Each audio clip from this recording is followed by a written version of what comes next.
متشکرم. بفرمایید بفرمایید. مرسی. بفرمایید. خیلی متشکرم. خیلی متشکرم.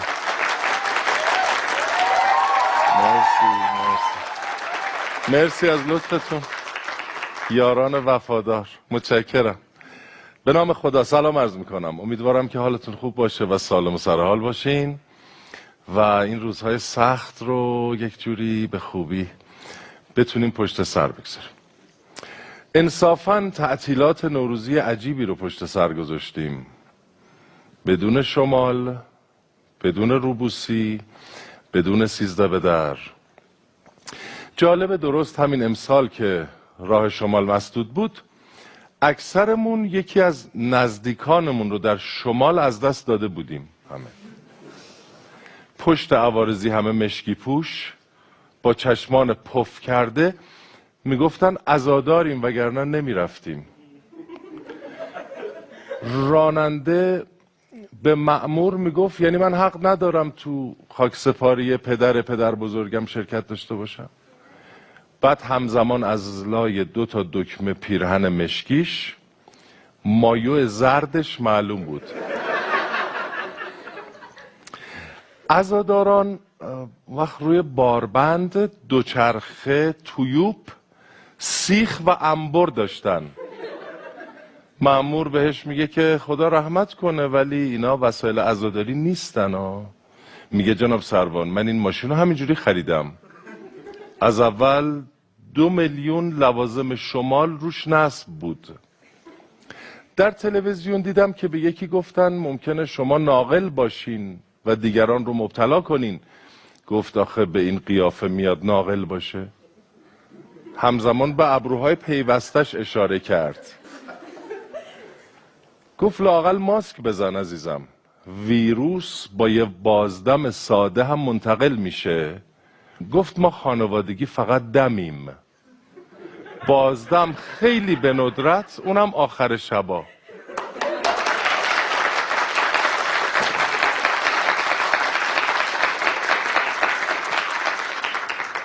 در این تعطیلات آموختیم که هیچ حرکت فرهنگی کارکرد بلوک سیمانی رو نداره.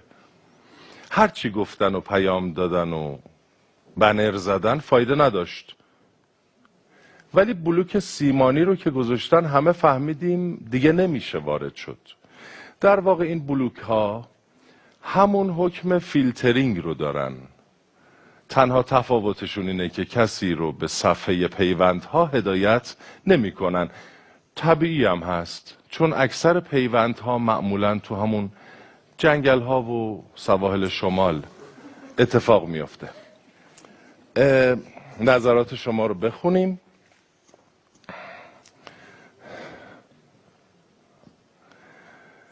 رئیس جمهور رو دعوت کن ببین احساس خوشبختی میکنه.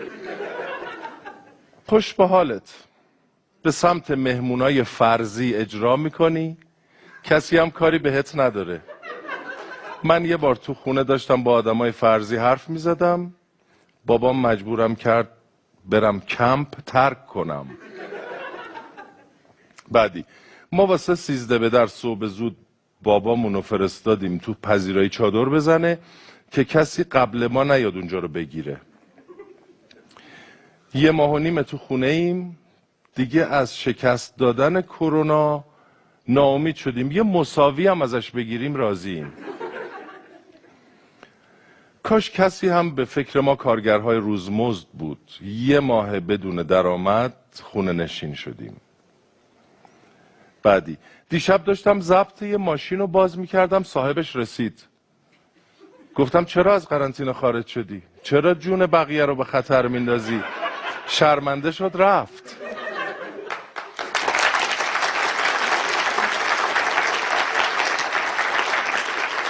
لطفاً شما که آشنا دارین بگین داروی کرونا رو بسازن. بعد قرنطینه برای کارهای خیلی ضروری فقط خونه میمونم. ما واسه این که خونه بهمون حس مسافرت بده 2 تا عوارضی گذاشتیم تو خونه. بعدی انقدر برنامه‌تون رو سانسور میکنن که چند شب دیگه مدیری میاد میگه سلام، کلام آخر، خداحافظ.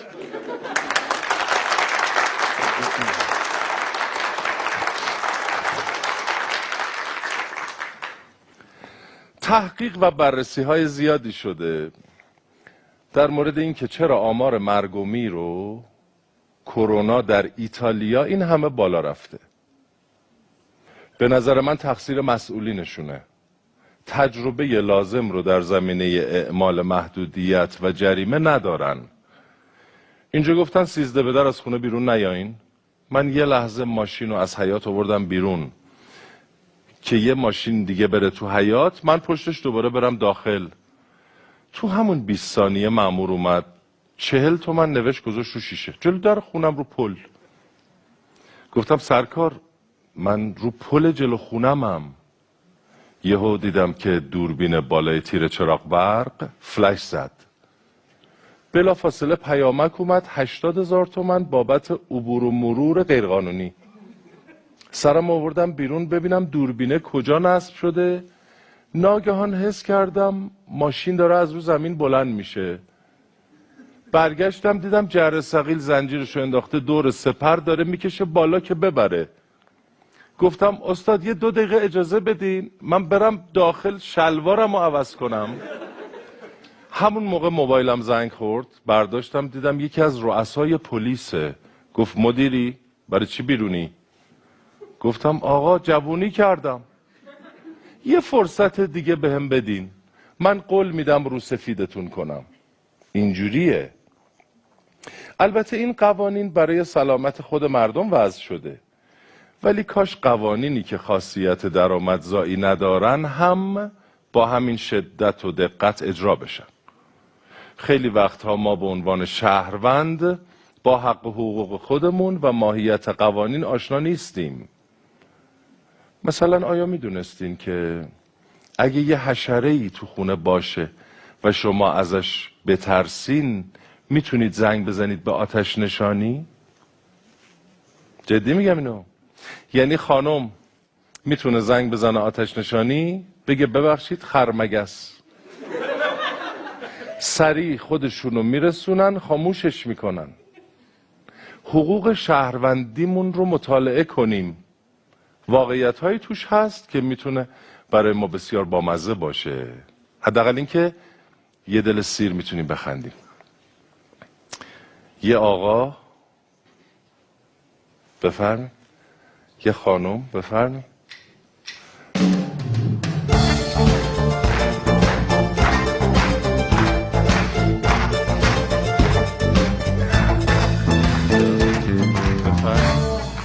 بفرمایید. بله. شغل شما چیه؟ شغلم آزاد است. آزاد. شما؟ من دفتریار اسناد رسمی هستم. دفتریار اسناد رسمی. بله. این روزا تعطیلین؟ نه، یک روز در میون هستیم. یه روز در میون. شما چی؟ ما 14-15 روز تعطیل بودیم ولی 2-3 روز باز کردیم. چرا؟ دیگه مجوز گرفتیم به صورت بیرون بر، سالنمون رو تعطیل کردیم. مغازه بستنی فروشیه. آها. سالن رو تعطیل کردیم به صورت بیرون بر فقط. 13 به در چیکار کردین؟ ما جلوی خونمون حیاط داریم و فضای سبز.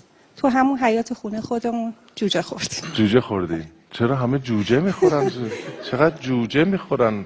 چون دخترم خیلی دوست داره. آش رشته است غذای 13 به در. قبول دارم ولی تو خونه ما خورده نمیشه. خورده نمیشه. خیلی. تو این مدت چیکار تونستید بکنید تو این زمانی که خونه بودین و قرنطینه و اینا که قبلا نمیتونستین بکنین؟ من کتاب خوندم، موسیقی گوش دادم، بله. برنامه‌های شما رو زیاد دیدم متشکرم. و رسیدگی به درسای دخترم از همه چی بیشتر. چون دیگه مدرسه نمیرم. که 9 سال تعطیل مدارس نه؟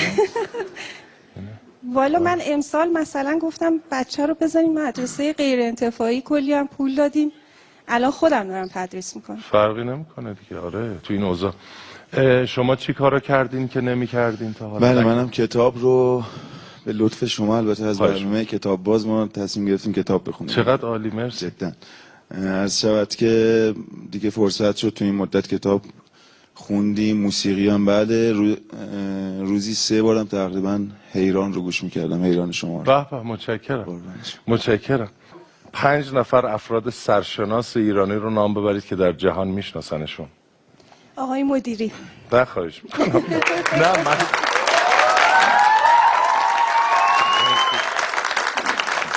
نه واقعا منظورم خب مشاهیر بزرگی است که همه جهان میشناسن و ایرانی هن. ده خدا. ده خدا بله. بله. از سیاستمداران میشه گفت؟ هرچی. امیر کبیر. بله.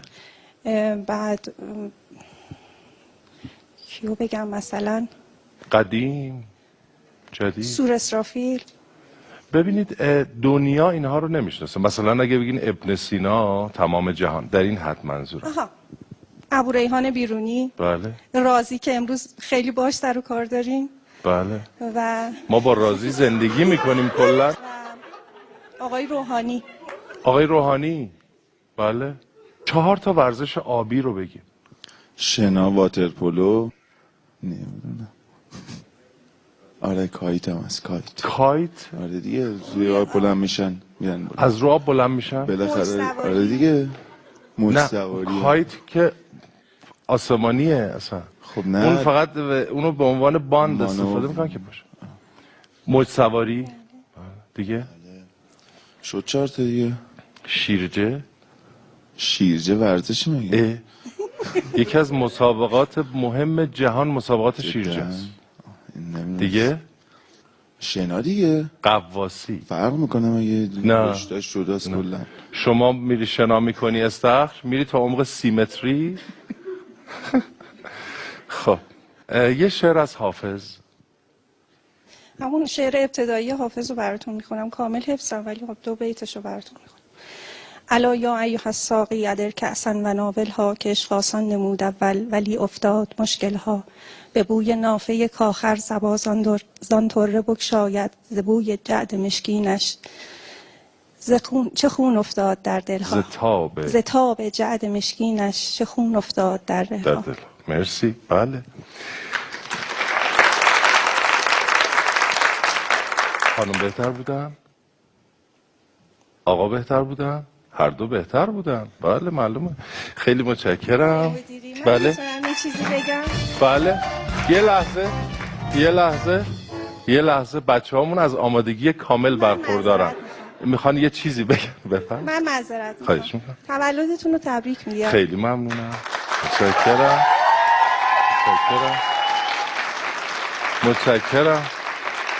متشکرم. جمعی از هوادارانتون و حدوداً 100 نفر از کل ایران برای شما هدیه‌ای تهیه کردم و من رو مأمور کردم برای اینکه این رو به دستتون برسونم. خیلی ممنونم. من الان بهتون اعلام میکنم اینو، حالا اگر شد اجازه دادین بعداً بهتون. خیلی متشکرم از لطفتون. چشم با بچه‌ها هماهنگ میکنم که حالا دیگه الان امکان رؤوسی نیست، فقط اینکه بازم تولدتون تبریک میگم. بندم ان شاءالله که این کرونا هم تمام شه، یه بار دیگه بتونیم ببوسیم. خیلی متشکرم. قربونتون برم. مرسی.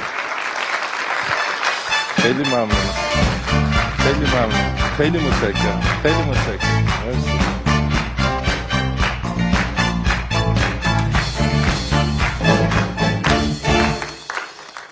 قرنطینه هم طبیعتاً درجات سختی مختلفی داره. یکی تو ویلای لواسونه، حوصلش که سر میره میگه مکای منو برام بیارید تو تراس.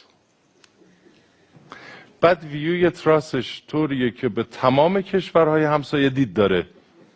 میشینه سمت آنتالیا، خانومش که میاد سری میچرخه سمت پنجاب هند. بعد یکی دیگه تو حموم خونش میخواد خم بشه که به کف پاش دسترسی پیدا کنه، 2 تا قالپاقای بغلش میگیره به جا شامپویی.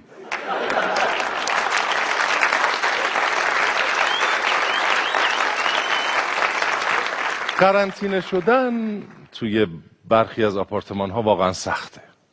طبقه 5 تازه بعد از 4 سال فهمیده بود که از ساعت 11 تا 12 که ساختمون خلوته آب به دوشش میرسه.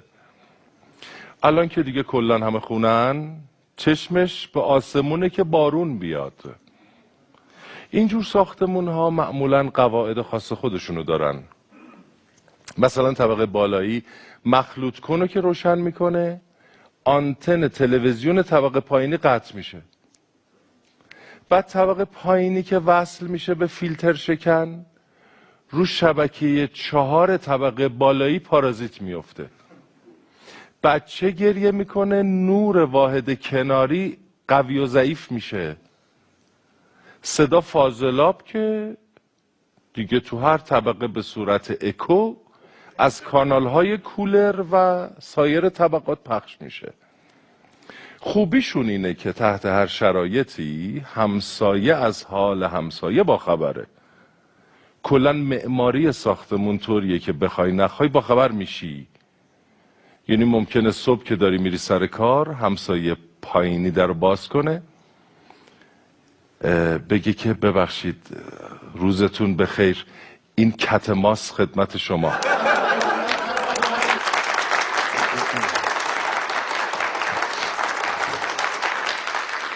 مهمان داریم، چه مهمان دوست داشتنی که همه شما بسیار از او خاطره دارید. بازیگر تئاتر، سینما و تلویزیون، نیما شعبان نژاد.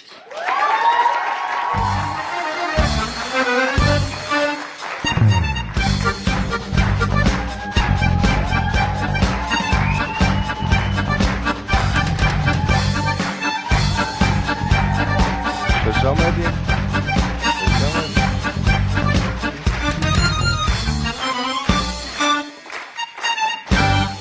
بفرمایید. به به، خیلی خوش آمدین. خیلی ممنون که دعوت ما رو پذیرفتین. اگر سلامی هست. سلام عرض میکنم خدمت شما، سلام عرض میکنم خدمت شما عزیزانی که اینجا نشستین، سلام عرض میکنم به مردم توی خونه. امیدوارم که سلامت باشین، تندرست باشین. شرایط سختیه و آرزو میکنم هرچی زودتر این کرونای کوفتی حذف بشه از جهان و به روزهای معمولیمون برگردیم، به روزهای اوجمون بله، حتی اوج. خیلی خوش آمدین. خیلی ممنون که دعوت ما رو پذیرفتید. چقدر جدی به نظر میایی. گفتم اول چیزا جدی باشم مثلا بعد شوخی کنم. بعد این مبله من دستم نیست اندازه‌شو. اینجوری باشم میتونی بری ته. آخه مثلا الان من اینجوری باشم سن بهم میده خیلی. نگاه کنید منو اینجوری. آره الان چیز شدی اصلا، از بین رفتی و یه پات اینجوری هم لب برم دوره. که مال بچه هاست تو سرویس میشوندنشون قدیم. آره خودم اینجوری بودم. قدم هم یه قد استاندارد دیگه، 1.76 هفتم دیگه. 1.76. حالا ما که متر نمی کنیم اینجا، ولی الان چیکار کنم؟ الان این به الان خوبم، اینجوری باید بیام جلو دیگه. تکیه نمی‌کنم. دستم میتونی بذاری روی دستم، میتونی بذاری روی. خسته شدی میتونی تکیه بدی. بله اینجوری خوب شد. متولد 66. بله. میشه 34 سال. چرا 4؟ خب دیگه حالا رفتیم توی 33 میشم. 33 66 99 9 33 معذرت میخوام. و لیسانس کارگردانی تئاتر، فارغ التحصیل کارگردانی تئاتری. بله. و از کی شروع کردی این کار رو، این فعالیت حرفه‌ای رو؟ من از سال 83-4 من کنکورم و نقاشی دادم، یعنی کنکور گرافیک شرکت کردم و قبول شدم و مدت‌ها به خانواده میگفتم که قبول نشدم دانشگاه، یعنی سراسری قبول شدم گرافیک شمال، دانشگاه شمال. بعد یه مدتی یعنی بیخیال شدم، گفتم که من دوست ندارم گرافیک بخونم. دغدغه کارگردانی تو ذهنم بود، اشباع نمی شدم با اون بحث گرافیک و اینا، چون از بچگی هم یه جورایی من داخلش بودم. پدر بزرگم عکاس بود و مامانم نقاشی میکنه و اینا. دیگه گفتم برم تو اون فضا و میگم همون 83-4 تقریبا دیگه من درگیر شدم باهاش. یعنی 85 به دانشگاه رفتم، از 87-88 هم دیگه تو مارکت تئاتر داشتم فعالیت میکردم. بله. و اولین کار تئاترت؟ اولین کار تئاترم سال 87 بود. کار رسمی تئاترم با دکتر صادقی بود، قطب الدین صادقی. بله. که شما هم استاد عزیز من. بله بله سلامی هم بکنیم به آقای صادقی، امیدوارم که سلامت باشن. به صورت جدی سال 88 بود یا 89 اون اجرا بود. بعد دیگه حالا هی با بیشتر بچهای هنر معماری، بچهای سینما تئاتر برخورده بودم و مرگ در نمیزنده وودی آلن هم کار کردی. ولی اونو یه ذره پارودیش کردیم، یعنی خودش کمدیه ولی ما باز اومدیم زدم مرگ در میزند و آره تو اون اقتباسی که من کردم میومد تو، یعنی بود همش. و اونو کارگردانی کردی؟ اونو کارگردانی کردیم. بله. خب چند تا کار تئاتر داری که ساختی، یعنی کارگردان بودی؟ من فکر میکنم حافظت بده. چرا؟ چون برای دونه دونه اینا یه رب فکر میکنی. نه 10 آخه خیلی ازش فاصله گرفتم. 10 تا 12 10 12 رزومه اگه دستتونه میشه یه مرور کنم خودم. من کجا نه. آره میخوای بهت بگم همه رو. حرفه‌ای ترین کار تئاتر که کردی کدوم بوده از هر لحاظ؟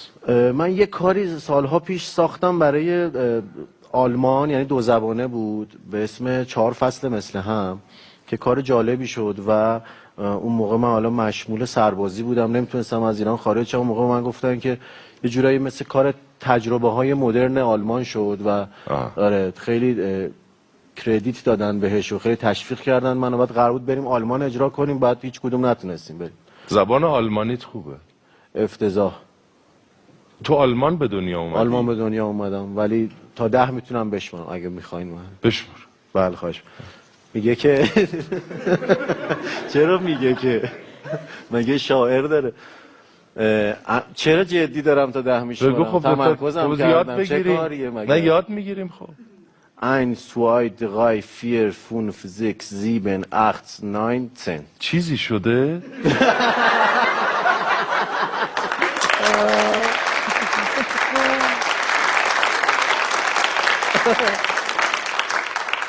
ولی پدرم مسلط به آلمانی. یه بار دیگه بگو اینو.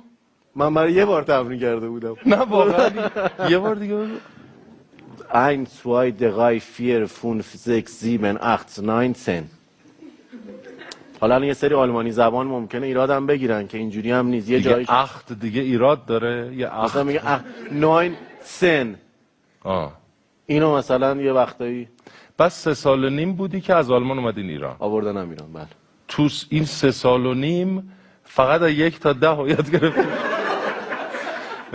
نه تا 20 بلد بودم ولی به مرور زمان یادم رفت. الان سعی کن. نه فقط اعداد بهم نکنه خانواده بلد نبودن. نه بابا شاید خانواده تا 20 بیشتر بهم یاد ندادن. 11 هم میدونی؟ 11 رو نه. نمیدونی. از 10 تا 20 یه دونه‌شو میدونی؟ 10 تا میشه بپرسم؟ افته افته 17 افت میشه 17. افته گفتنش مهمه. افته میشه 17. نه واقعا میگم. ببین افته میشه 17 افته میشه 11. لحنش مهمه. کوفت میشه 20.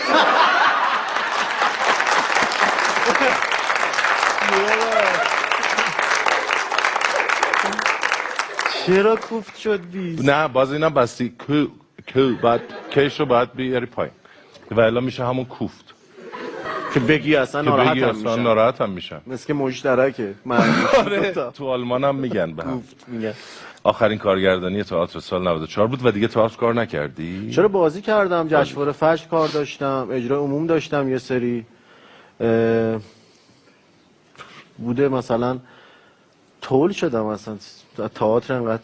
ولی بیشتر دیگه به بازیگری رو آوردی، یعنی کارگردانی و اینها رو دیگه بیخیالش شدم. آره. دوستم دارم ولی خیلی کارگردانی خیلی دوست دارم. خب چرا؟ ذهنم متمرکز نیست آقای مدیری الان، نمیدونم چرا. خیلی هم بده ولی خیلی ذهن متمرکزی میخواد، مخصوصا کارگردانی صحنه. آخه تو 33 سالگی ذهنت متمرکز نیست؟ شلوغ هایپر اکتیو هم دیگه شما با من کار کردیم. البته متمرکزم سر کار ولی همه انرژیمو میذارم که خارج نشم از ریتم. ولی چون کارگردان سر کار متمرکزی نیستم. شاید متمرکز همه کار میکنه جز کارش. بعد یه چیزی بگم. این چیزی بگم. قضا که آره. سر هیولا که ما با هم کار میکردیم، اولین روزی که آفیش ایشون بود، یعنی اومد بازیش شروع میشد، اومد و سلام نشستن و گریم شده بود و لباس پوشیده بود اینا. موقع نهار من رسیدم، بعد مثلا 7 قاشق برنج جلوش بود و اینقدر سالاد. گفتم نیما غذا نمیخوری؟ خوب نیست حالت؟ گفت نه من خیلی مواظب تغذیه‌ام و خیلی لوبیا پلو هم بود اون روز فکر. یه غذای شما آلبالو پلو من آوردم. بله آره. بله. من یه مرغ مسموم داشتم میخوردم. غذای لوکیشن هم یه پرس مرغ بود زرش پلو. گفت نه من خیلی مراقب خودمم، چون من به هر حال بازیگرم و مواظب باید باشم هیکلم و سلامتم و اینا رو. گفتم باری کلا واقعا. من نشستم رو میز، سر میز اینا 3-4 محمد بهرانی هم بود و اینا. 11 پرس زرش پلو با مرغ خورد. تمام آلبالو پلوهای منو خورد که یه قابلمه آورده بودم برای بچه‌ها، چون محمد بهرانی آلبالو پلو دوست داره. من گفتم درست کن. تهران اومده بود، از تهران اومده بود آلبالو پلو بخوره. اون روز کار نداشت بهرانی. تمام آلبالو پلوهای ما رو خورد. 3 تا ظرف سالاد خورد. 10 کیلو میوه خورد. 5 تا نوشابه خورد. چایی خورد. رو چاییش هلو خورد. تابستون بود راست میگن.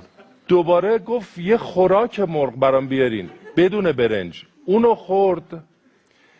محمد بهرانی رو هم خورد.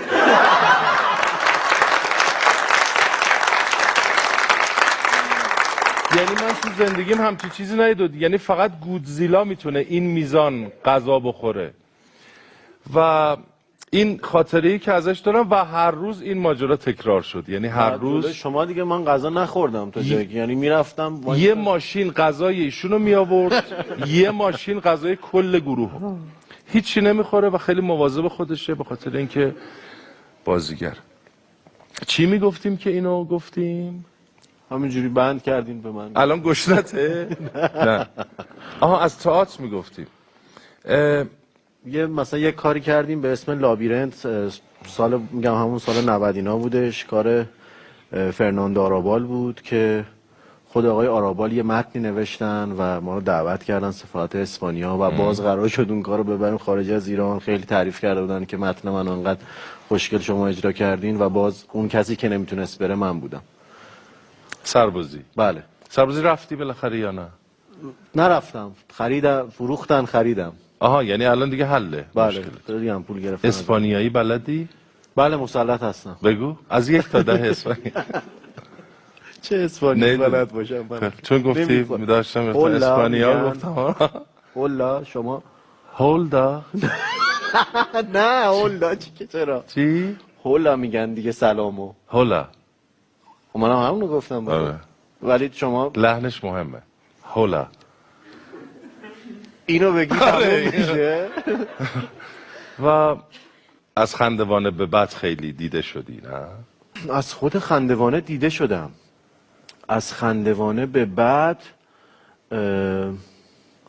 استمرارش شکل گرفت. یعنی تونستم یه ذره از اون قالب ها در بیام. و تیپ سازی کردی حدود 6 تا تیپ رو بازی کردی. خیلی ریسک بزرگی بود که رو آنتن تلویزیون 6 تا تیپ مختلف. یعنی باید خیلی مطمئن می بودی از کاری که میخواستی بکنی. مطمئن بودی؟ آروم آروم مطمئن شدم. یعنی این اعتماد به نفس و رامبودم به من داد. چون میگم اولی که ساخته شد گرفت، گفت خب به چیزایی اگه فکر میکنی، اگر پر شال چیز دیگری هست بیا روش کار کن، اتود بزن تا شکل بگیره. و خب هی اضافه میشد و خودش میگفت یه وقتایی میگفت جن انگار بهت میرسونه. یعنی یه جاهایی می آوردم یه تیپو تو برنامه و یهو مثلا بعد از 3-4 تا برنامه می گرفت و دیده می شد. البته خب محبوب ترینش و حالا مردمی ترینش بایرامه دیگه. ولی خب من سعی کردم بقیه رو به اندازه بایرام برسونم، یعنی اون مزاحم تلفنی خانومی یا اون لاته کیا یا خود دکتر پاینده جنس شوخیاشون و کمدیشون با هم فرق میکرد، ولی سعی کردم که همه رو توی لول کنم. با اون تیپا نویسنده داشت، یعنی دیالوگ حفظ میکرد یا بداهه بود؟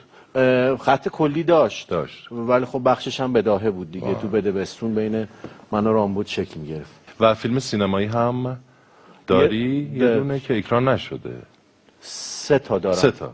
3 تا دارم اکران نشد. 3 تاش اکران نشده؟ نه. چرا خب؟ 2 تاش که خب پارسال کار کردم. آها. یکیشو پیار سال کار کردم که قراره یعنی اردیبهشت قرار بود اکران شه که با این شرایط قطعا اکران نمیشه. اون یکی هم قرار فکر کنم خرداد اکران شه، یعنی به تایم اکرانش نرسید. آها. چرا ازدواج نمی‌کنی؟ کجا باید برم برای ازدواج؟ چرا ازدواج می‌کنم؟ دفتر خونه. تنها برم دفتر خونه بهم میدن، یعنی نه چرا ازدواج نمی‌کنی خب؟ ازدواج داشتم همه این سوالا رو فکر میکردم تو راه می اومدم. اگه عاشق شدی اولیه نیست. با متناسب چرا ازدواج نمی‌کنی؟ نه. اونو نمیپرسی. اونو آماده کرده بود. نه. چرا ازدواج؟ ازدواج میکنم چشم. همین میرم بیرون دیگه ازدواج میکنم دیگه. الان اینجا یه دوستانی اگر که دوست دارد من که محترم و مشخص هستم دیگه. توضیح هم دادم از خودم. اگر که نه قصدشو داری؟ قصدشو دارم، انرژیشو ندارم. نه جدی چرا؟ واقعیتش من خودم دارم فکر میکنم که به خود مثلا به اولاد نیاز دارم، یعنی من عاشق بچه‌ام و یعنی خودم تو مثلا اینستاگرام همش میرم این بچه کوچولوها رو دنبال میکنم، خیلی دوست دارم. پای بچه کوچولو خیلی دوست دارم، این توپله خیلی. حالا ادامه نده خب. ممیزی ندارم. نه حالا گردنش چی؟ خب بچه دوست داری؟ دوست دارم بچه. پدر دوست پدر بشه خب. کل بچه رو دوست دارم.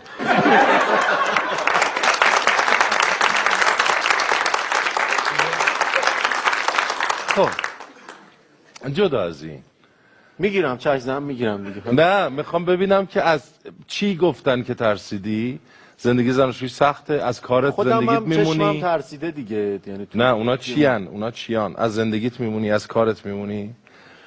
تفاهم سخته؟ یه ذره پیچیده بودم، یعنی فکر میکنم دوستان و عزیزان و حالا خود من، کسایی که میان تو این حرفه فعالیت میکنن، یه ذره روحیاتشون متفاوته و خیلی سخت میتونه کسی روحیات من نوعی رو بفهمه، یعنی زمان میبره، یعنی یه پیچیدگی‌هایی داره. اگه کاتالوگم خونده نشه پر از ارور میشم، یعنی به نظرم شبیه یک مثلا گوشی ساده ام، ولی مثلا ممکنه من آن و آفم فرق بکنه، مثلا کار کردن با هم فرق بکنه. برای همین میگم و باز برمیگره به تمرکز و تصمیم گیری نهایی که نیما الان دیگه باید واقعا بری تو زندگی و جون تو انرژی تو بذاری برای اون زندگی. میگم واقعا به شرایط مالیش هم فکر نمی‌کنم، یعنی خیلی از جوونا به اون نه که اونقدر پول داشته باشم، ولی اونقدری هست شرایطم که الان بتونم یه زندگی رو شکل بدم. عرض کنم که سفید من نیستم خیلی الان. چرا سفید؟ هر چی فقط سفید مونده بود فون بهم زدن.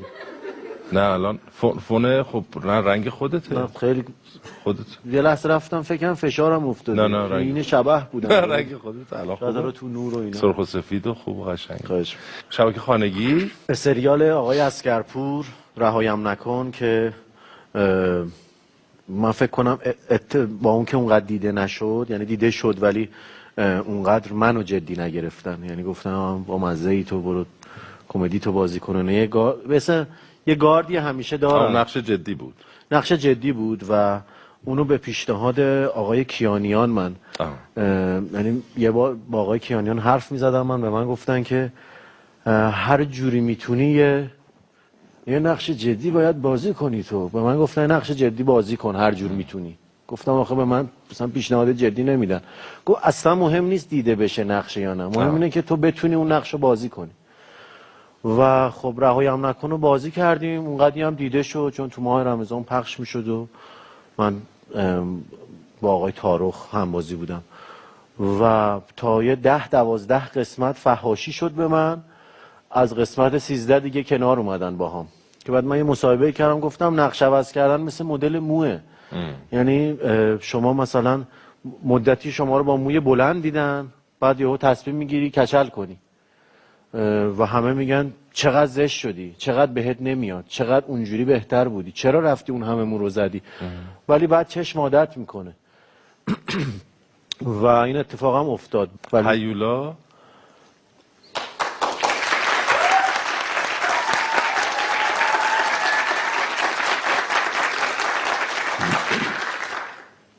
هیولا که اول بگم از هیولا که من واقعا خیلی خوشحال شدم اولین بار که شما به من پیشنهاد دادین و اومدم دفترتون و اونجا با هم صحبت کردیم. برای من خیلی پروژه جذابی بود و امیدوارم هر بازیگر یک بار با شما همکار شه، به این خاطر که شما خیلی به نظر من معدود کاری دیدم که انقدر آرامش در پشت صحنش باشه. یعنی من که انقدر آتیش میسوزونم دیگه متمرکز شده بودم. یعنی به نظر من این ویژگی شماست و به شدت دیگه همه ایران میدونن شما چقدر سخاوتمند هستین و چقدر نه منظورم هستین و درستی. مرسی از لطفت. منظورم این بود که چقدر در هیولا درخشیدی، یعنی چقدر مردم دوست داشتن. آخه اینو چون شما صاحب کار هستید من نمیتونستم بگم، برای همین نه یه ذره نه واقعا یه بازی متفاوت و چقدر مردم دوستت داشتن و اصلا واقعا موندگار شد دیگه، یعنی تو ذهن همه و فکر میکنم شاید از اون به بعد اصلا باز یه جور دیگه نگاه شد به تو در اجتماع. بله خیلی برای من خوب بود. هیولا ممنوعه که نه، لعنت به ممنوعه چون حذفش کردن ناراحت. ولی هیولا میگم واقعا کار جذابی بود. یعنی برای منم واقعیتش یه بعد دیگه کمدین بود، چون خیلی من تیپیکال بازی کرده بودم، بعد اونجوری داشتم ناتورال بازی میکردم اونجا، یعنی خیلی رالیستی بود بازیم توی هیولا و به نظر خودم شد اون چیزی که باید میشد. حالا مردمم بله واقعا خیلی استقبال کردن و شما به عنوان کارگردان راضی بوده باشید از ما دیگه. چند تا سوال می‌پرسم با بله یا خیر فقط جواب بده. بله. قبل از خواب مسواک میزنی؟ یه وقت نه. بله الان مسواک زدم اومدم، ولی قبل خواب نیست که کامل بیدارم. نه قبل خواب همین پشت مسواک زدم الان. قبل خواب مسواک میزنی؟ بله. بله. تا حالا از دیوار کسی بالا رفتی؟ بله. به عشق در یک نگاه باور داری؟ بله.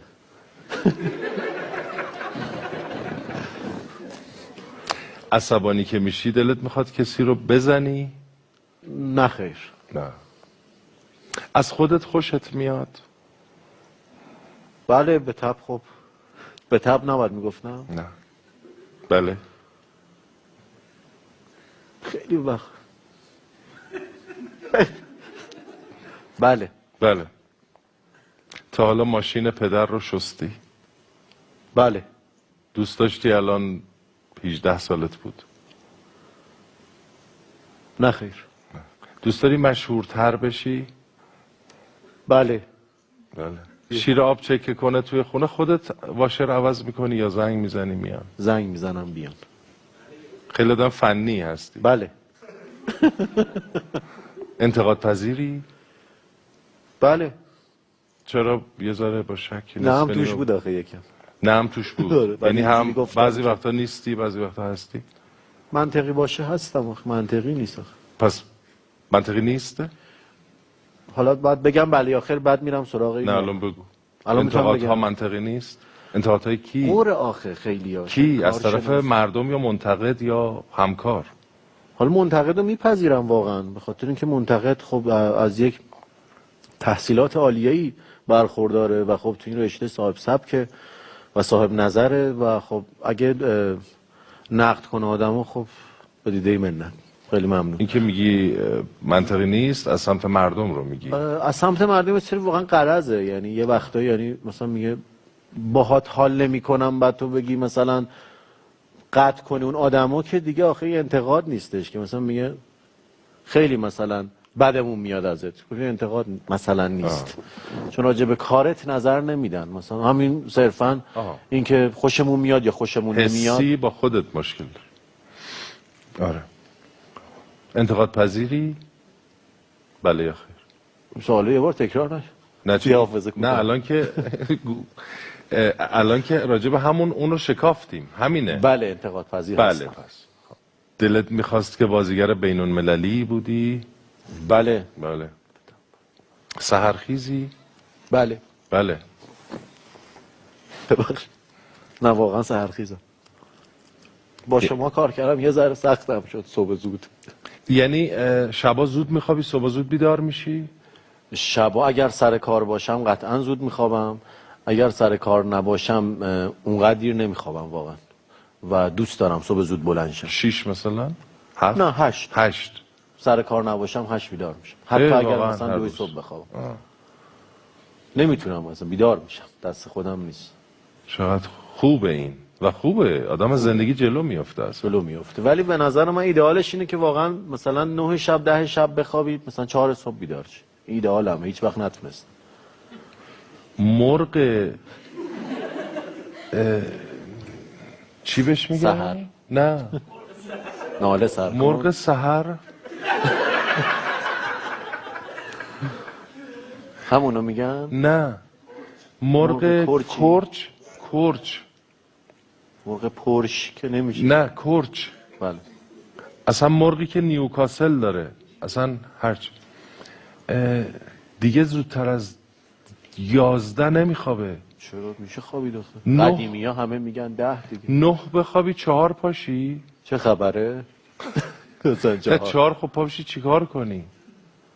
4 وای بیسم 8 شروع شه دیگه. چرا پا میشی خب؟ سلامتی. بخواب 8. آها برای سلامتی خوبه. بله ورزش میکنم. آها خیلی خوب. من خیلی روحیم پیرمردیه آخه واقعا. پیرمردا 9 میخوابن 4 پا میشن. یعنی آره هر چی سن میره بالا آدم زودتر میرم بیدار ورزش، مثلا تو پارک با دوستان چیز میکنم، نربش و اینا. تو پارک کجا پس؟ صبح خیلی خنده دار میشم. بعد دوستا همسن خودتن باشین، میری پیش همون پیرمردا. نه میخوام بدونم کجا برم آخه؟ کسی دیگه نیست به غیر از اون ساعت. با اونا گپ میزنی، صبونه میخوری، شاید ورزش میکنی. ورزش میکنم. من قبلتر سابقتر خیلی چیز بودم، من یعنی نمیشناختنم هنوز، میرفتم مثلا پینگ پونگ بازی میکردم صبح تو پارک، خیلی پیگیر، بدمینتون بازی میکردم. آره همه پیرمردا دوست بودن با هم. خیلی خوبه. شوخی میکردم، صبونه نمیخوردم. نه صبونه. خیلی خوبه این که اصلا این خیلی روحیه خوبیه. برات مهمه تو رو به عنوان بازیگر کمدی بشناسن یا بازیگر جدی، یا اصلا این دوتا؟ برای مهمه منو به عنوان بازیگر بشناسن. برای همین یکی در میون. علاقه خودت بیشتر به کدومه؟ کار جدی؟ آخه جدی هم از یه منظری نگاه کنی کمدی میتونه باشه، یعنی من فکر میکنم یه وقتایی، حالا شاید نه من اون چیز استاندارد عامیانه رو میگم. تعریفی که از جدی و کمدی وجود داره. خب میگی نظر خودت، یعنی خودت سلیقت چیه؟ آره یعنی بیشتر به کدوم اینا تمایل داری، به عنوان بازیگر کمدی یا؟ آخه طنز خیلی برای من جدیه. خیلی برای من جدیه. خیلی خیلی دوستش دارم. خیلی به نظر من تأثیر گذاره و خیلی یه وقتایی میتونه بدیهیاتو نگه و راه دوره بیشتری داره. درست.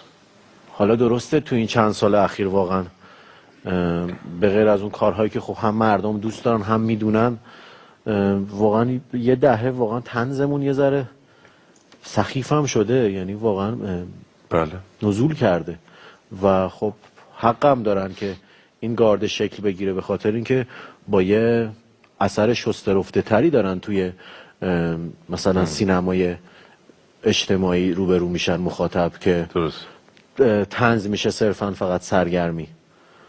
ولی خب سالها پیش اینجوری نبود. یا مثلا همون دوره که شما مثلا قهوه تلخ ساختین یا مثلا شب‌های برره ساختین، مگه جدی‌تر بود بله واقعا، یعنی و خب الان حساب کتاب داشتیم. الان بند شلواری دیگه یه ذره کمدی‌های آره. و خب من خودم خیلی سعی میکنم تن ندم به اون مارکت، یعنی گول نخورم، چون وقتایی پول حتی گول میزنه آدمو. بله. و خواهان داری تو اون. تا حالا به خاطر پول نقش رو پذیرفتی؟ نه واقعا. نه واقعا. مثل مرگ و زندگی برام، یعنی هر کاری میکنم سعی میکنم توش بهترین باشم، یعنی دوست دارم کارمو خوب انجام بدم، یعنی اگرم یه اثری دیده نشود بگن این بنده خدا توش خوب بود، توش درست بود، یعنی تمام تلاشم بر اینه. تست بازیگری دادی؟ کجا؟ کلن اولین بار در تصویر یا برای تئاتر؟ تست بازیگری دادم بله. یه بار. چی بود؟ یه آدم اشتباهی رفته بودم سالها پیش فیلم رزمی میخواست بسازه، منو معرفی کرده بودن. خیلی خنده‌دار بودم اونجا. رزمی کار کردی؟ هیچی. خب من دوستم گفتش که بابا این همه سال داری تئاتر کار میکنیم، بیا بسپانت به این کارگردانه. یه کارگردانه ترسناک گنده عظیم فیلم سینمایی اون موقع خیلی تلفیلم و اینا رو بود. آره.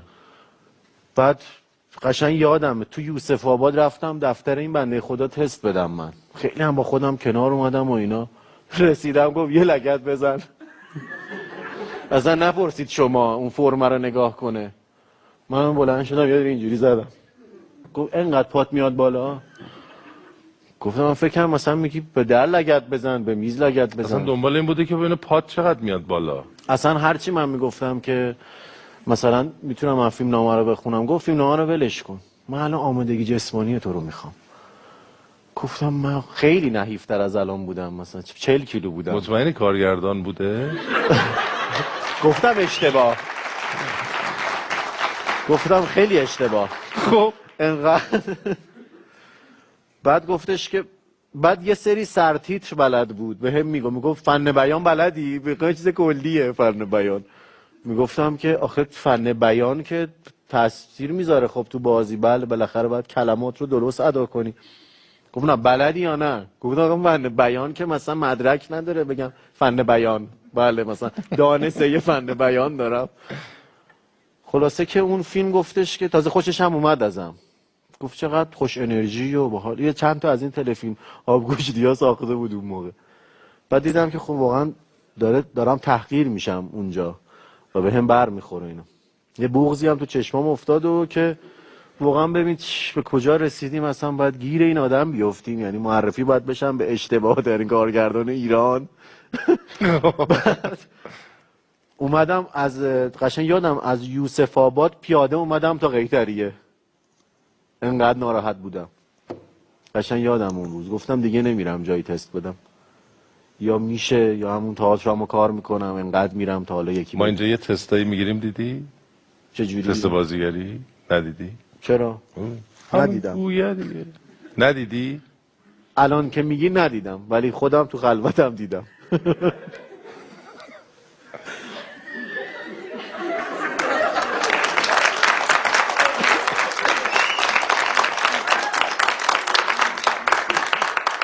یه تستی با این گوی میگیرم یا این. ابوالفضل آها گویه چیه؟ که نگاش میکنی و بدون کلام و بدون هیچ حرکتی فکر میکنی که این چرا اینجاست، فقط از چشات باید اینو بفهمم. باش همین؟ آب دوست داری نه؟ نه گرمه. آخه اینو پوشیده بودم در بیارم. خب در بیا دیگه دیر نیست؟ نه بابا تازه اول صحبتم گل انداخته. خواهش به همین اندازه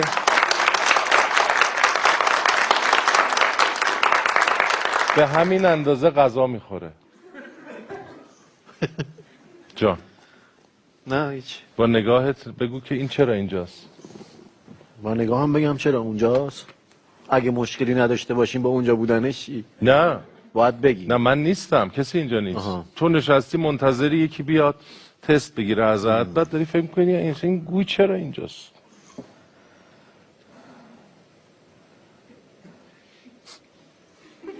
نه اجازه بدین، نه یه چیزایی دارم من. هیچ کس نمیدونه اینو بازی کنه تو جهان، یعنی چرا بابا؟ چون من خودم بازی میکنم. بازی کردی؟ نه بازی میکنم الان که اینجوری شد دیگه. بگو. خب بذار مثلا یه مقدمه‌ای بچینم، مثلا انگار که اینجاست، مثلا اینجوری پالتو.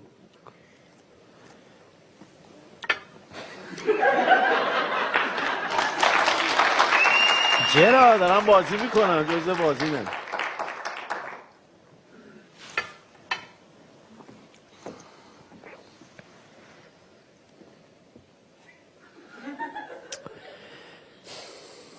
الان ناراحت شدی که این اینجاست. همون میشه دیگه. نه سواله برام. چرا اونجاست؟ الکی فهمیده بودم اونجوری ولی بازی کردم، دوباره تکرار کردم. آها یعنی میگین که چرا اونجاست؟ من فکرم میگین چرا ناراحت. این بله خیری که نیست.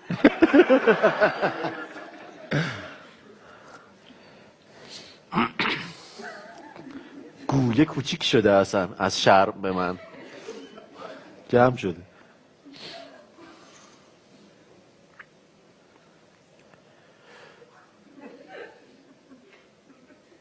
نه اینم دوست نداشتی؟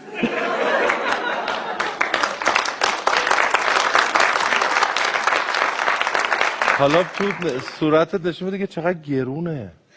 به نظر چقدر گرون میاد.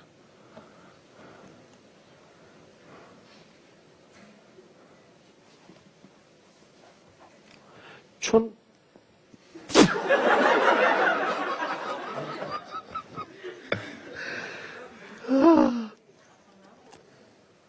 حرف نزده خندیدم.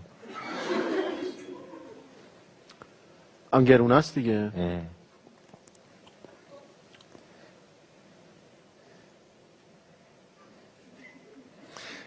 انگار به گویه نظر داری.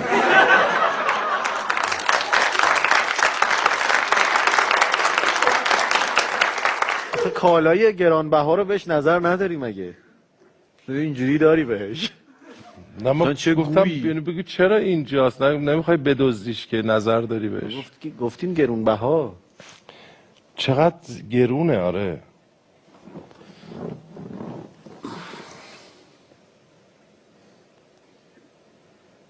اینم اضافه کردم به کارت. نه خب الان چی کار میکنی؟ میرم کارگردانی دیگه. نه واقعا بازیگری. الان مشغول سریال دوپینگ داره دوپینگ پخش رو میشه داره. یا تموم شد؟ پخش داره میشه. پخش داره میشه. دوست داری سریالو؟ یه فضای جدیدیه دیگه، یعنی کمدی فانتزی خیلی نبود تو فکر کنم این سالها، یعنی تلویزیون که نداشت و روی هم رفته قابل قبوله و یعنی مردم استقبال خوبی کردن بله. و میبینن دوست آماری که سازمان داده بود 40 خورده درصد مخاطب داره. خب قطعا اندازه پایتخت نیست ولی مخاطب داره. خب خب یه ذره تو فورس هم بودیم، یعنی 2 ماه وقت داشتیم ما. بعد یه ذره یه 2-3 قسمت دیگهش مونده، بعد قرار بود 30 قسمت باشیم. سر کرونا واقعا نتونستیم کار کنیم، یعنی باز رفتیم البته. یعنی من تا همین مثلا هفته پیش جلو دوربین بودم. خب چند تا کلمه میگم، حس تو با یه کلمه یا یه جمله بگو راجبش. بله بله. کفش خیلی دوست دارم. دوست داری؟ دوچرخه خیلی دوست دارم. دوست داری؟ هرچی. غذا ای اون غذا نمیخورم من. نکنه کرم گذاشته بدنم. شاید تو اون دوره‌ای که نه جدی ولی تو هیولا بودم اینجوری من که من دیدم تو غذا که بدنت افعی گذاشته. مثلا کرم که مال یه دقیقته، سوسمار گذاشته بدنت تو معدم یه تق زدم. بین تشویق بود و نبود. غذا دوست دارم. بله خیلی دوست داری؟ پیانو خیلی. تو پیانو میزنی؟ یه چند در سال چه حد؟ میشه. یه 14-15 سال هست. باریکلا. ایرانی کلاسیک؟ کلاسیک هم بذاره اومدم به سمت مینیمال. چرا نمیگفتی هیچ وقت؟ چرا نگفتی؟ من خیلی دوست ندارم کارهایی که چون اصلا بهتر از این که آدم نوازنده پیانوست و باید بگه. آخه چرا تو فضای مجازی قطعه نمیزنی دوست بذاری ندارم. ببینن؟ دوست ندارم. تو یکی از دوستام هی میگفت بیا فیلمی بگیرم. آخه چرا؟ من اصولا بلد نیستم شو آف بکنم. این همه چی که شو آف نیست. من آخه وقتی مثلا بلدم بگن که مثلا تار به آفرین خوبی پیانو. بزنم، خب به خوبی یک قطعه میزنم همه کیف کنن. این شو آف نیست اسمش. ولی من خیلی موسیقی رو دنبال میکنم، خیلی دوست دارم و خیلی زیاد گوش ولی میدم. این کارو بکن واقعا کیف من میبینم کیف میکنم، دوستان میبینن که اصلا کیف میکنن. و خسته شدی؟ من خیلی کیف دارم میکنم. خسته کردم. نه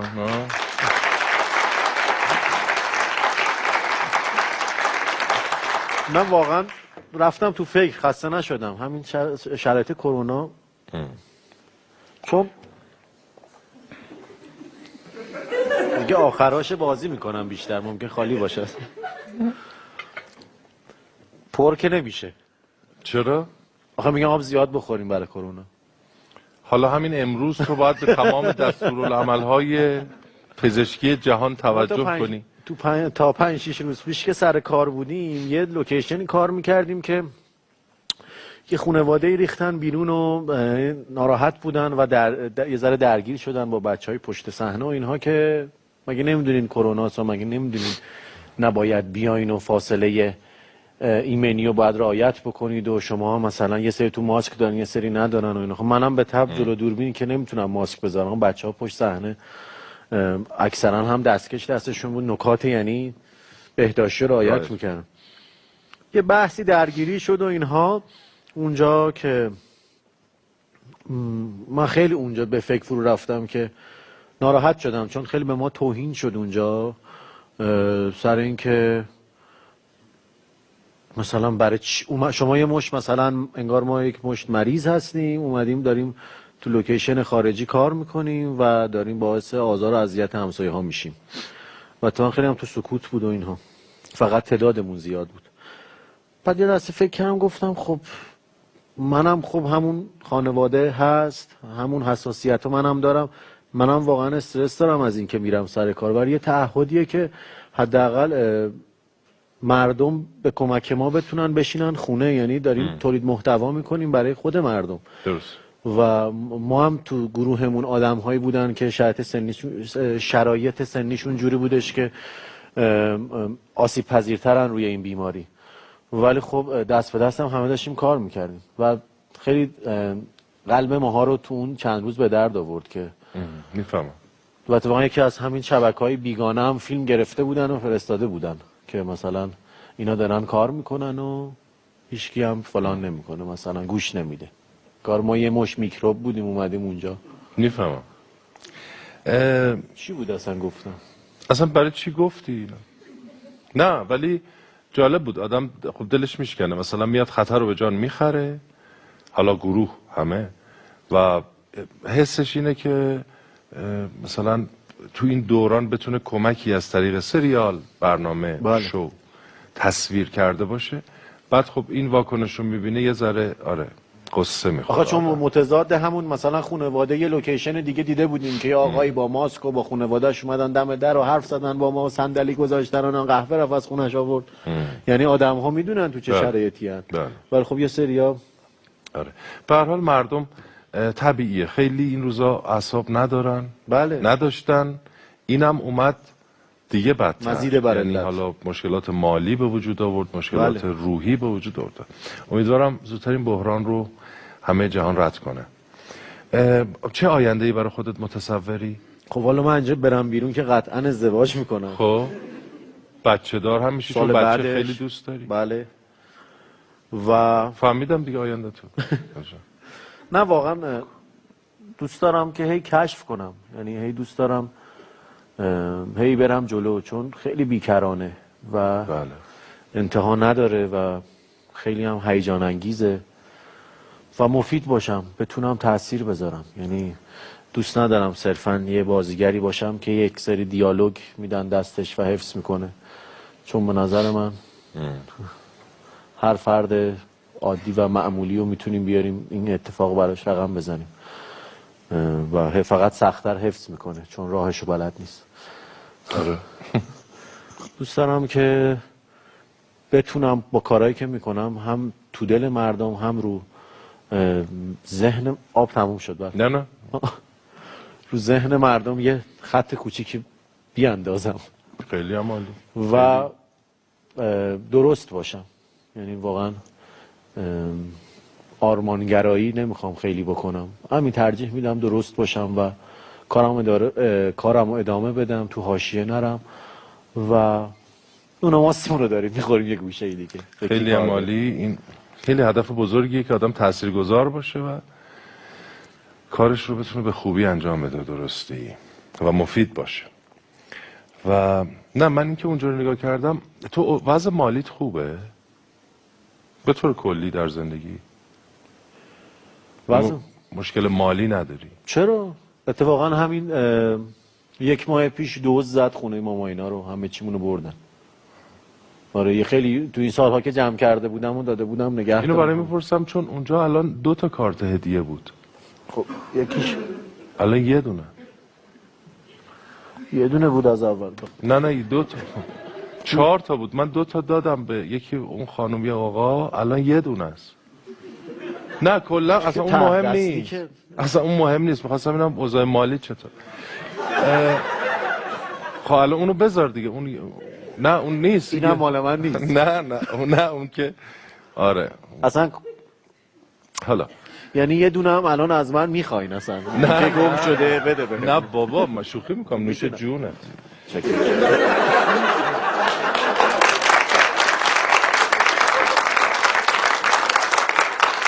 خودم واقعا خیلی احساس خوشبختی میکنی؟ خدا رو شکر. خیلی عمالی. خدا رو چجوری میگین شما؟ آره دیگه همون. خدا رو شکر. خیلی ممنون که امشب کنار ما بودی، به ما انرژی دادی. نیما جان با هم کار کردیم، خیلی مهربانه، خیلی همینی که هست، پاکه، تکلیفش با خودش روشنه و خیلی مراقب حس و حال آدم‌های دیگه و همکاران دیگه‌شه و مردم و کلاً بسیار بسیار دوست داشتنی. امیدوارم که درخشانتر هر روز به پیش بری، سلامت باشی و با خانواده و بهترین آرزوها رو برات دارم. متشکرم. مرسی. متشکرم. قربون شما. خیلی ممنون. ممنون.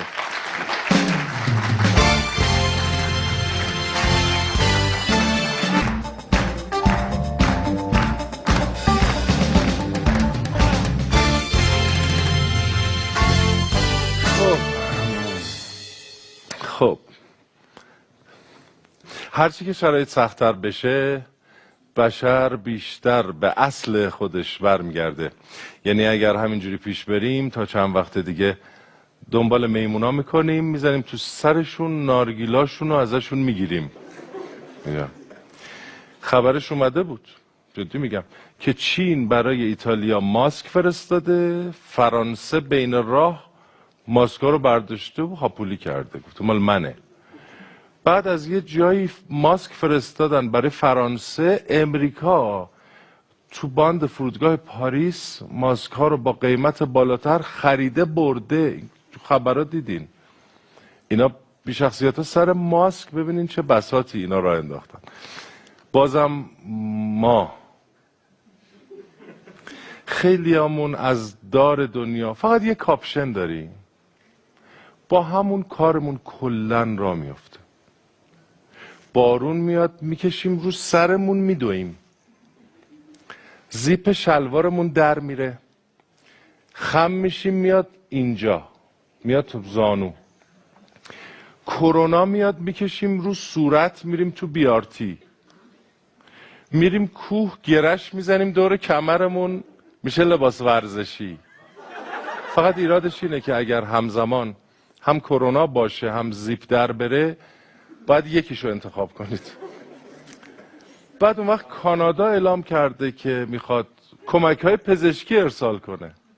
عزیزم شما خودت کل امکانات پزشکی تو مدیون مایی، انقدر اومدیم اونجا ساکن شدیم و ساختمون ساختیم و زاییدیم که مجبور شدی بری تخت و لگن و آجر و تیراهن و اینا تهیه کنین. ما نبودیم که شما اصلا آمادگی مقابله با کرونا نداشتین. همین ماه گذشته از ثبت احوال تورنتو آمار گرفتن. پرطرفدارترین اسم در کانادا اول نادر بوده، دوم ذبیح، سوم پاتریک. آره ببینیم شما چی میفرمایین. انقدر تصویر تکراری از تماشاچی ها پخش کردین بعضی هاشونو دیگه به اسم میشناسیم. بعد آقای مدیری مجریتون خیلی دل به کار نمیده. چند تا سرفه کردم، پدرم گفت کاش قرنطینه وجود نداشت، دوباره تو دامن طبیعت رهات میکردیم. بابام جدیدن شروع کرده با همون آشپزی میکنه. غذاشو به بیمار کرونایی بدین ویروس از بدن خارج میشه. به صاحبخونه گفتم نمیشه شما هم تو کمپین صاحبخونه خوب شرکت کنین و کرایه 2 ماهو نگیرین؟ گفت نه ولی شما تو کمپین مستاجر حرف گوش کن شرکت کن، سر ماه خالی کن. این همه گفتن امسال مردم مسافرت نرن ولی باز یه عده گوش نکردن. الان من میخوام برگردم ترافیکه. بعدی مدیری فالو که نمی کنی لااقل زنگ بزن کارت دارم. بعدی انقدر کامنتمو نخوندی که دیگه براتون کامنت نمیذارم. اینم من نذاشتم دادم پسرم نوشت. بعدی از وقتی با ماسک و دستکش میرم بیرون حس دکتر بودن بهم دست داده. هر کیو میبینم دوست دارم بهش بگم متاسفم ما همه تلاشمون رو کردیم. از بس دستامو شستم یه انگشت دیگه تو دستم جوونه زده. آخریش من و همسرم به قابلیت‌های جدیدی دست پیدا کردیم. لطفاً ما رو تو برنامه‌تون دعوت کنید. جدیداً 1 دقیقه حرف میزنیم، توی اون 1 دقیقه 2 دقیقه دعوا میکنیم. خب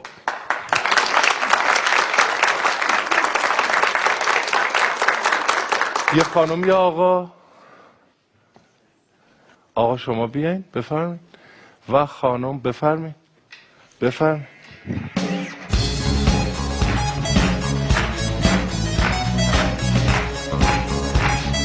بفرمایید. خوش آمدین. شغل شما قربان؟ بنده دانشجو هستم. دانشجوی؟ فیلمسازی. فیلمسازی؟ بله فیلمسازی. کجای کارین؟ چقدر مونده؟ والا ما کاردانی هم تازه ترم 4. خیلی خوب. و شما؟ محصل هستم. محصل چه سالی؟ سال 9. 9 میشه چی؟ میشه 3 راهنمایی. 3 راهنمایی. خیلی خوب. یه راهکار بگین به مسئولین که ازش استفاده کنن که مردم از خونه بیرون نیان. یارانه ها رو زیادتر کنن بیرون نیان. یعنی پول تزریق بشه؟ بله پول تزریق بشه که مردمایی که حالا سطح مالیشون کمتره یا وضعیت مالیشون در زیر سطح استاندارد قرار داره یه ذره حال دلشون بهتر بشه. درسته. شما چه پیشنهادی دارید؟ به نظر من اگه خورده اجناس قیمتشون بیاد پایین‌تر شاید همه بتونن، حتی اون کسایی که زیر خط فقرن بتونن بهره ببرن از. یعنی باعث میشه که کمتر بیان بیرون که بخوان کمتر یعنی بتونن کار نکنن. بله و زندگی کنن. زندگی. قانون شهروندی رو میدونین؟ قوانین شهروندی چه چیزایی توش هست؟ قوانین شهروندی رو خیلی مطلع نیستم ولی یه سری قانونهایی هستش که نمیگم با عقل جور در نمیاد ولی اون استاندارد کافی هم نداره. بگین. مثلا یه دزد بیاد خونتون به دزد حمله کنین حمله میکنن بهتون. یعنی مجازات داره؟ بله. شما اگه مجازات دزد رو بزنین اون میتونه دیه بگیره، باید هزینه بیمارستانش رو بدین، خرجش رو تا وقتی که پاش تو گچه بدین. نه یا مثلا تحصیل باید رایگان باشه. من تا جایی که توی قانون اساسی خوندم حق تحصیل باید رایگان باشه، ولی فکر نمی کنم که حق تحصیل رایگان باشه. اسمش ممکنه رایگان باشه بله. ولی طی به اسمای دیگه، حالا کارمزده یا مثلا حق بازسازی مدرسه است و غیره، میان یه سری پولهایی رو دریافت میکنن. 5 تا نویسنده ایرانی بگین. 5 تا نویسنده ایرانی: خانوم معینی،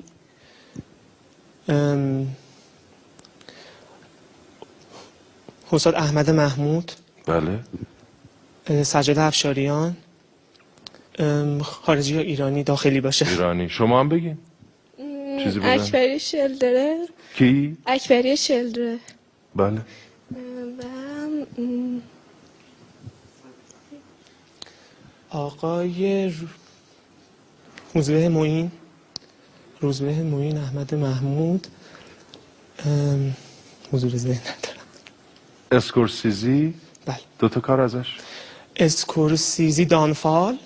نه دانفال. سقوط یعنی. و اون دانفال یه فیلم آلمانیه. درست. هم کارگردانش هم بازیگراش آلمانی. سرباز رایان. اسپیلبرگ. میخوای شما پرسی من بگم؟ اسم فیلم بگین من بگم. جلوی شما میخوایم آقا صحبت کنیم، کلا عین مثلا استاد دانشگاهی هستن که اسم دارن، بعد ما مثلا جلوشون وای میسیم. نه چون گفتین فیلم سازی میخونین گفتم اسکورسیزی. خب یه شعر از حافظ. دوش دیوانه شدم عشق من را دید و بگفت آمدم نعره مزن جام مدر هیچ مگو. حافظه؟ مطمئنی؟ جام مدر هیچ مگو. هیچ مگو. مطمئنی؟ مولاناست. یکی از دوستانم مثلا با هم مشاوره میکنیم، گفتم میشه از کی؟ گفت از حافظ. دوستی تو باش چیز کن، یعنی نه شوخی میکنم، ولی مولاناست. اصلا امضای مولانا معلومه، وقتی شعر میگه اصلا معلومه که مولاناست. خب اذیتتون نمیکنم. خانم بهتر بودن؟ آقا بهتر بودن؟ آره. دوست دارم به جفتتون کارت هدیه بدم. یه دونه‌شو نیما برد، یه دونه دارم، ولی چون آقا بیشتر بودن خدمت شما تقدیم میکنیم. بفرمایید. متشکرم. بله حتما.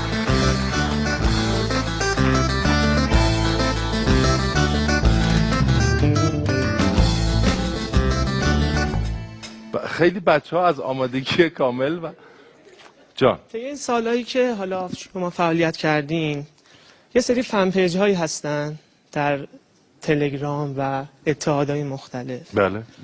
حقیقتا توی این مدتی که حالا من عضو بودم یا به اصطلاح فعالیت میکردم، یه دفتر شعری تهیه شده از طرف خودم برای شما که هر وقت شما اراده بفرمایید من تقدیمتون. خیلی ممنون از لطفتون. همکارامون از شما میگیرن با افتخار و خیلی ممنونم به خاطر این لطفی که در حق من و داشت. تولدتون خیلی مبارک. خیلی متشکرم. هزاران بار مبارک. خیلی متشکرم. متشکرم. خیلی ممنونم. مرسی.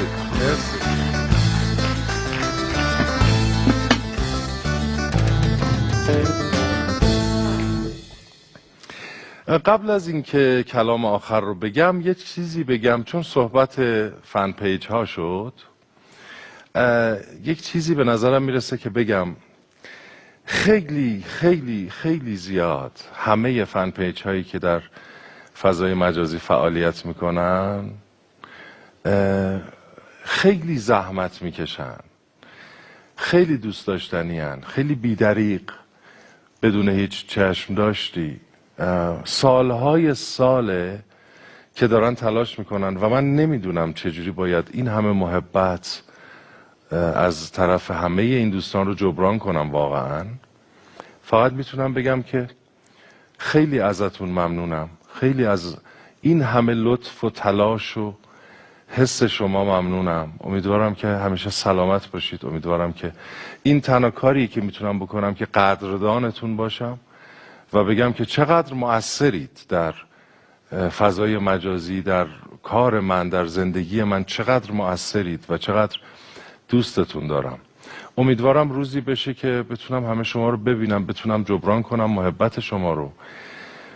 و خب حالا این وسط یکی دو سه تا فن پیج شیطونم هستن که تبلیغات میذارن، یه چیزایی میگن که واقعا در شأن اصلا هیچ کدوم از ما نیست.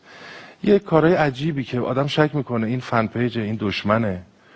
ولی میگم اگر 100 تا فن پیج وجود داره 3 تاش اینجوریه، بقیه به درستی دارن فعالیت میکنن و خیلی قدردانتونم و خیلی میبوسمتون.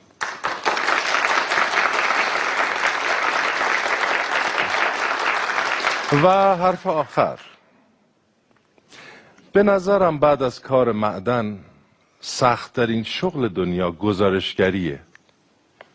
قبلا انقدر سخت نبود، اما الان مردم خیلی به سرعت جواب میدن و خوب. گزارشگر ازش میپرسه چرا اومدین بیرون؟ مگه نمیگن در خانه بمانید؟ طرف میگه 1 ماه تو خونه بودم، پولم تموم شد، اومدم بیرون. گزارشگر میگه پول مهمتره یا سلامتی؟ طرف میگه برای کسی که پسندازی نداره و 3 تا بچه داره پول مهمتره. حاضر جواب شدن این نسل جدید. میبینی؟ ما قبلا جلو گزارشگر پامونو دراز نمی کردیم. عکس های ازدحام در بی آرتی ها رو دیدین حتما. یه جوری پرشون کردیم که دیگه جا نیست اصلا کرونا سوار بشه. هی از بیرون داد میزنه آقا اون وسط خالیه، یکم برو جلو، ریه این آقا آزاد شه من برم توش. تو این مدت خیلی گفته شد که کرونا ویروس دموکراتیه و غنی و فقیر رو به یک اندازه درگیر میکنه. الان دیگه باید متوجه شده باشیم که اینطور هم نیست. کرونا به اونایی که امنیت مالی دارن و خودشونو با انواع و اقسام امکانات قرنطینه کردن دسترسی داره. کرونا مسیر ساده تر رو انتخاب میکنه، میره سراغ اونی که مجبوره در محیط های پر خطر حاضر بشه، اونی که باید کار کنه تا بتونه خرج خانوادش رو بده، اونی که قبل از کرونا زباله‌گردی میکرده و الان هم داره همین کارو میکنه. قبل از قطع کردن چرخه کرونا باید چرخه بی‌عدالتی و تبعیض قطع بشه. اون وقتی که میپذیریم آلوده شدن کنار دستیمون میتونه به معنی آلوده شدن ما باشه و شاید اینجوری مجبور بشیم بیشتر به دیگران فکر کنیم. خیلی ممنون امشب کنار ما بودین، از تک تکتون متشکرم. امیدوارم حال هممون خوب بشه. شب بخیر، خدا نگهدار.